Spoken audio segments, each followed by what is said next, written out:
very peculiar in every sense of the word.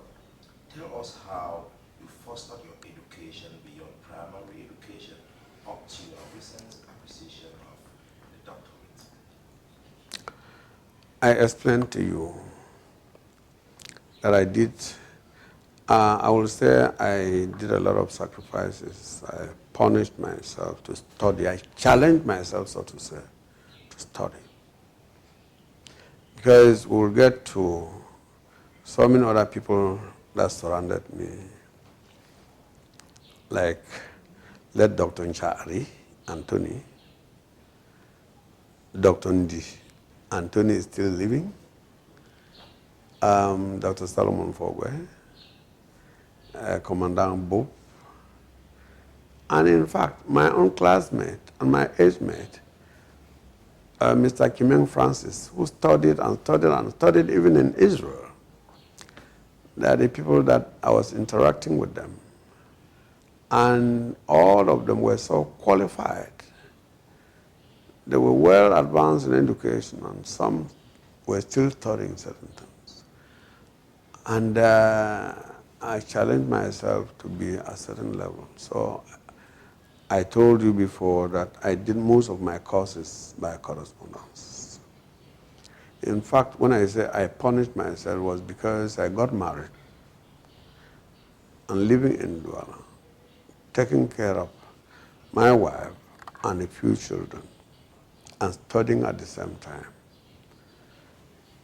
Minister Ngafferson stayed with me in my house for 18 months.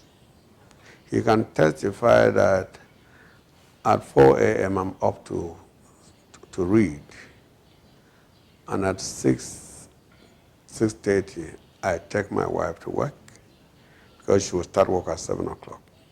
When I come back, he is ready, and I take him to work, come back, have a bath, and then go to my own work. Had a Suzuki bike. And I will do the same thing at break time. In the evening, he will drink. I discipline myself, I will not go to drink. And in the evening, as they are drinking, enjoying, I take my books. And so validated most of the courses that were assigned to me, as I obtained these diplomas that I just explained to you.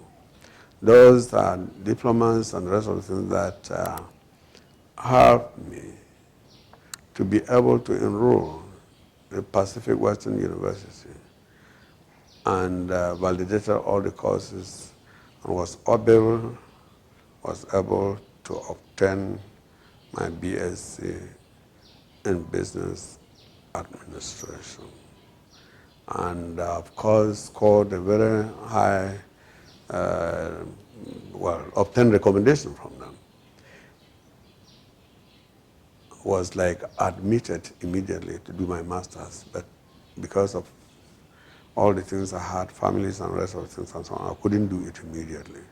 I prefer to do that thereafter and gradually. Mr. Kimeng was my mentor. I will leave even Douala, come and stay here for about a week with all what I've gone through, and he will do the corrections, and he would, he was like my professor, and he would really lead me through, and we'll discuss a lot of things and understand even better, understand better than me just doing it alone, and I will carry the rest. That was the time he was the private secretary to Anamango, Minister Anamango. No, Minister Ngo, not Anamango, the brother to Anamango, actually. And when I was going to defend in the U.S. to obtain my degree, Dr. Solomon Fogwe, my late brother, so to say, did not leave me alone. He went with me. And throughout, in the plane from here to Paris, and from Paris to the U.S., he corrected most of the things that I thought they were accurate. They were well prepared. He still had a lot of correction. And what was typed here and produced, At the time, we were typing with typewriter, and you will not have any, you will not serve anywhere. We got to the US and found somebody else to retype the whole thing. And that's how we cited her name in my appreciation of those who really helped me in the US. And I presented it very well. And of course, I obtained the results that I got. And of course, as I told you, when I came back, stayed for some time, and I continued reading, etc., etc. At one moment, Mrs. Gavin was asking me, you studying all this to do what with? What you are, well, you are doing your small businesses and you are okay, you can even house us and all the like. I'm coming from Enam, and I say, yes, you are coming from Enam. Don't you think that I would have loved to go to Enam too? Don't you think that I would love to go somewhere? I like education. I forced myself to go to primary school, as I told you. So I will want to force myself to get to a certain level in life as far as education is concerned. He is still alive. Francis Kimeng is still alive. Dr. Fogwet is gone. Dr. Anthony Nchad is gone. Dr. Ndi is still alive, who encouraged me very much. In fact, even when he was principal in Bingwe, each time I visited him, he would tell me, I'm sure all that you write every day you are keeping, because they will speak volumes in future. And I thought I was doing the wrong thing, but he said I was writing.